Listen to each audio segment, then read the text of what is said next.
You're watching The Source on CNN Philippines. I'm Pinky Webb. Our guest today, joining us from Washington, D.C., Philippine Ambassador to the United States, Jose Manuel Babe Romualdez. Ambassador, good to see you again. Good to see you, Pinky, and thank you very much for having me in your program. Our pleasure, Ambassador. There are three components I want to talk about when we talk about the vaccines coming from the U.S. One would be a possible U.S. donation. The next is, of course, coming from the COVAX facility. And the third would be procured vaccines of the Philippines from the United States. Let's start with the U.S. donation, Ambassador, because U.S. President Joe Biden already said that he committed about 8 million vaccines to go overseas. 20 million jabs of that will be from Pfizer, Moderna, and J&J. And the other 60 million will be AstraZeneca vaccines. Will the Philippines benefit from this donation? And if so, how many vaccines can we expect and when? Well, definitely we are going to benefit from it. They're going, from what I'm told by the White House, they're going to go through the COVAX facility, of which the United States is the biggest donor. They donated about $4 billion. And so we expect them to give us almost the same amount that they gave us before, which is about 2 million doses, and another 2 million from Pfizer. So as I said, there were about 100 countries all over the world who are asking for the same thing. And this 80 million is just the beginning of what they see as a continuing effort by the United States in giving out to the world. As you know, they're already close to being able to have a herd, or what they call the herd immunity here. The target is July 4 of this year. Yeah. And so when that happens, we expect the U.S. to be a little more, I guess, more generous in giving out, or at least making it available to the world, their vaccines that they develop here in the United States. So, Ambassador Babe, these excess vaccines from the U.S. will still pass through the COVAX facility. Is that correct? Yes, that is the vehicle that they have chosen, because it's very hard for them to really give this to one country or the other. And so COVAX, which has already been able to study which countries need it, need the number and so forth and so on. But the Philippines definitely is a recipient of this donation coming from the United States. So I guess the earliest we would receive these vaccines donated by the U.S. through the COVAX facility would be after July 4. I don't think so. Actually, they are already beginning to put it together. From what I understand, perhaps as early as the second week of June, we should be expecting some of these vaccines to be going to the Philippines. All right. So we were talking about the COVAX facility, Ambassador. Pfizer has arrived, and we have about, if I'm not mistaken, 2.5 million AstraZeneca. So we're going to lump them together. That's how I understand it now. The donations from the U.S., the excess ones, after they reach herd immunity, and the one of COVAX. So I guess, as you mentioned a while ago, the earliest, the next batch would arrive would be what, the second week of June? I would think so. Also, you have to remember that we are getting the Pfizer, the supply of Pfizer is coming through the COVAX facility, which makes it much cheaper for us to get it through the COVAX. That is part and parcel of the donation of the United States to the COVAX facility. From what I understand from Secretary Galvez, he has been able to already procure or signed up for about 40 million doses of Pfizer. So that should be good, and I think that will give us a good number of vaccines that will be made available to our citizens, and another 20 million, of course, is coming from Moderna. So that should invariably give us at least 30 million or 40 million people that will be vaccinated by about September or October this year. Just to clarify that, Ambassador, the 40 million Pfizer vaccines, that will be what, procured by the Philippines? Yes, we are procuring that through the COVAX facility. You have to remember, we are also a member or a donor of the COVAX facility. So we're getting a special price, and the special price we're getting from Pfizer is through the COVAX. That's already part and parcel of what the U.S. is giving in terms of their donation of $4 billion to the COVAX facility. The problem right now, Pinky, is the fact that India, of course, is not going to be able to come up with the vaccines that they were supposed to develop, or they were supposed to manufacture in India because of what's happening there. So this is a little bit of a problem for us, because we obviously need to bump up our supply from other parts, and we're working on that, not only from the US, but I think also from AstraZeneca right now. So if it's not going to be coming from India, where will it be coming from? Well, as I said, we are working on getting more vaccines from the United States, and I think we're also working on getting more from AstraZeneca. But from what I'm told, perhaps by the end of this year, there's a possibility that the Quad, this is Australia, Japan, the US, and one more country, actually has put together, which will be manufactured in India. That is the Novavax, and we're hoping that we will be getting that as part of our 70 to 80 million that we'd like to get by the end of this year.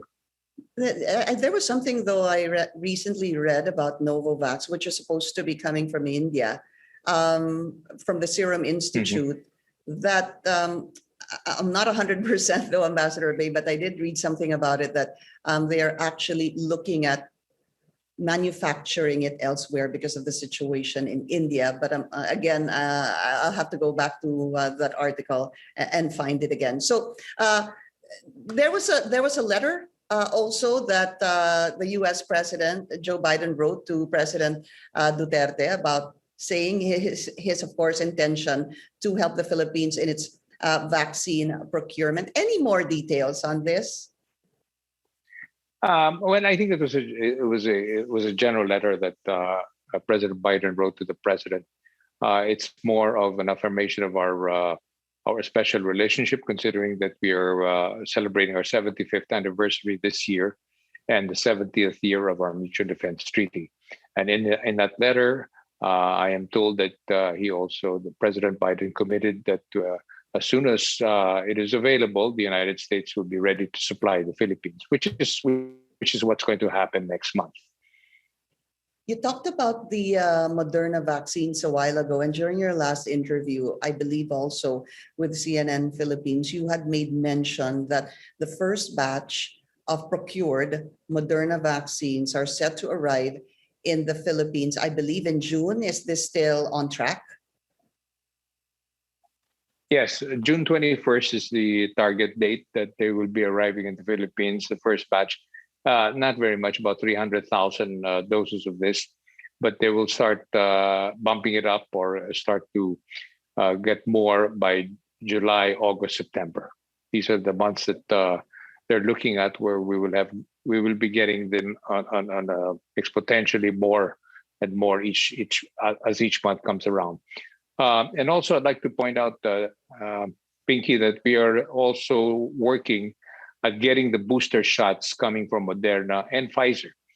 We will probably be needing these booster shots towards the end of this year, or maybe early next year, for those of you who have already been vaccinated by other brands. So in other words, these booster shots can be combined with any of the brands that most of our citizens have been vaccinated.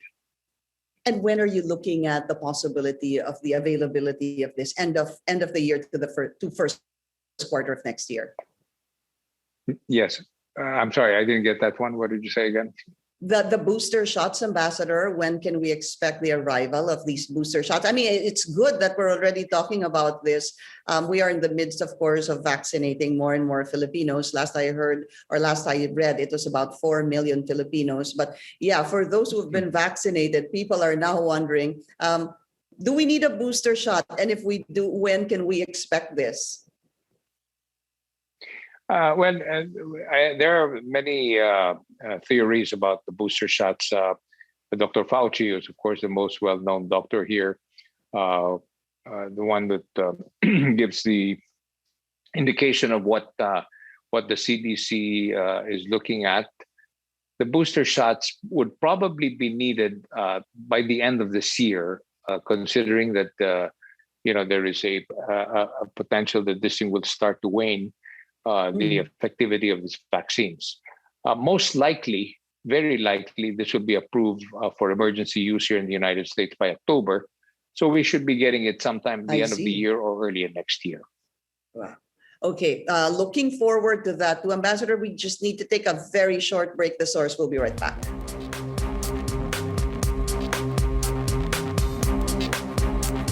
You're watching The Source on CNN Philippines. I'm Pinky Webb. Our guest today, Philippine Ambassador to the United States, Ambassador Jose Manuel Babe Romualdez. Sir, just very quickly also, I wanted to discuss J&J. I believe that the government procured about 5 million J&J vaccines. Do you have any update on this? And is there another batch of possible negotiations with an increased number of J&J vaccines? Yes, as a matter of fact, Pinky, we're trying to get another 5 million from J&J. But one of the things that we may expect from the United States as part of their donation is the J&J one jab vaccine. No, so which is, I think it's going to be very good for us because, especially for the provinces in the rural areas where the requirement of storage is not so stringent, the J&J would probably be good, and it's only a one-shot jab. So in fact, I've been encouraging Secretary Galvez to really seriously look into it, rather than get the Pfizer, which is really a little bit more, I would say, difficult to store. Although we've already procured the 40 million, maybe we can get the J&J, more of this as we reach, or we try to reach our target of about 70 to 80 million people getting the vaccine. But do you have any idea when the J&J vaccines will arrive? At least the first 5 million procured?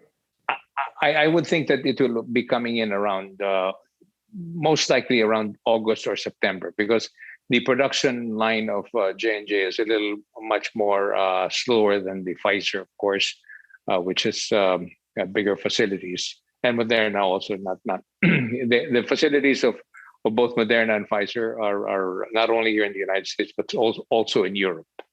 Right. I read your article on vaccine development and manufacturing here in the Philippines. Mm-hmm. Can you give us an update on this, please? I know that if this pushes through, this, I believe, will happen in the new Clark City. Yes, as a matter of fact, I have been pushing for this from the very beginning. As far back as October of last year, I've already been encouraging Moderna, specifically, whom we've been talking to since July of last year, to look at the Philippines as a place where they will be able to at least start the distribution point, and then after that to start developing the vaccines there. The other manufacturer that we were also trying to get to work in the Philippines is Novavax. We put them together with United Lab, and again, also to be able to manufacture the vaccines. We know that this pandemic or this virus is not going to go away anytime soon. So we will be needing to start looking into manufacturing them in the Philippines, number one, to make it easier and cheaper for us to have access to it. And number two, most importantly, is that we would be able to develop a vaccine as soon as there is some kind of a indication that there's another virus that's hanging around. They're saying that we may be getting this every 10 years. We may be getting this every 5 years. We don't know, but we have to be ready for this. And I'm very pleased that the Clark City has already the facilities to start this. And they have the Virology Institute, which is very important, where they can do a lot of research on this thing. So I think this is going to be an exciting thing for the country, because not only will it be good for our health, but also our economy. We'll be able to develop a good place where we can have these vaccines developed. And the other thing that the other come on for American companies to look into it is that FedEx has now put in a very big hub in Clark, and that again is a good come on for them. Not only will they be able to bring in whatever it is that they need, but vice Right. versa, we can send it to the United States. And Quickly. how open or how are the negotiations rather with Moderna and Novavax regarding this? Well, it's still in the early stages. As a matter of fact, the other day we had what we call a webinar where we had some of our government officials from the DOST and from the Department of Health and the Department of Trade, together with the DFC, which is the Development Fund of Corporation, Finance Corporation here in the United States. This is the new export bank that they put up here. And the main objective is to be able to help finance these companies that will start doing a joint venture with U.S. companies. And it's perfect. And then, of course, the USTR, which is the U.S. Trade Representative, they're going to put up an office in the U.S. Embassy here. So these are very serious things that are happening between our two countries, which I'm very pleased that they're looking not only at how they'll be able to help us, but at the same time looking at really having what we call an economic our economic ties and be able to develop companies not only for vaccines but other companies that might be able to supply the United States in the future for whatever they may need here. Ambassador Babe Romualdez, thank you so much for your time and take care of yourself. Thank you very much, Pinky, and I'll see you again. Take care of yourself too. I'll see you. And thank you for joining us here on The Source. I'm Pinky Webb. You're watching CNN Philippines.